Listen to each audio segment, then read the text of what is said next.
We know the UCP government loves to spend money on useless things. And this is no exception. I read it, all 269 pages. It costs $2 million. Uh-huh. Now within this report, it lists all the contributors. All of them. You can go take a look. Now some of them you'll have to Google. But in their little bios in this report, there are some where it clearly states that some of the contributors had their own issues with places like Alberta Health Services. Funny how it shows up in the report, critiques about Alberta Health Services. In going through the report, it talks about a lot of stuff.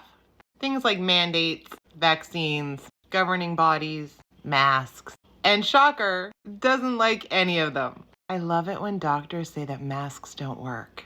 Now I get it, it's based on the person using the mask. But you can't tell me if you're going into surgery you're not masking up. I certainly wouldn't want you operating on me without a mask. Don't want any of your spittle going into places it shouldn't be going. And of course there's a lot of recommendations. Like don't do anything at all. They keep referring to the fact that the influenza response should have been used. COVID's not the flu. I think you'd know that if you were a doctor. Oh, and the best one, more use of things like ivermectin, hydroxychloroquine, zinc. Even though all of that was proven not to be effective with COVID. But hey, you want to use herbs and spices? Have at her. But for those who believe in vaccines, mind your business. It's almost like all the stuff that Danny wanted to see happen. No mandates, governing bodies staying out of things, the CMO not having any authority, hydroxychloroquine everywhere. It's almost like she got her wish. Like she either found people and told them this is what I want to see, or she found donkeys that aligned with her weirdo ideologies about healthcare. Because she's not a doctor. $2 million. I mean, we knew that. Why did you need to spend $2 million?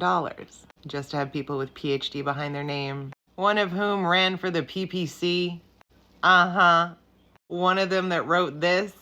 Uh-huh. I also love how the report talks about transparency. There's no transparency in this report. It is skewed. Biased, if you will. Because when your committee is comprised of people, okay, maybe not all, who hold the same belief, shocker! I guess you get what you paid for. Misinformation, anti-science. I mean, the AMA had to come out with this. Unless, of course, you don't believe the AMA, Danny.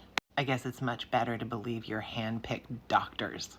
Anyway, take a look at who did this report. And should you find yourself in an emergency department or seeking medical care, and their names come up, exercise your right to refuse. $2 million.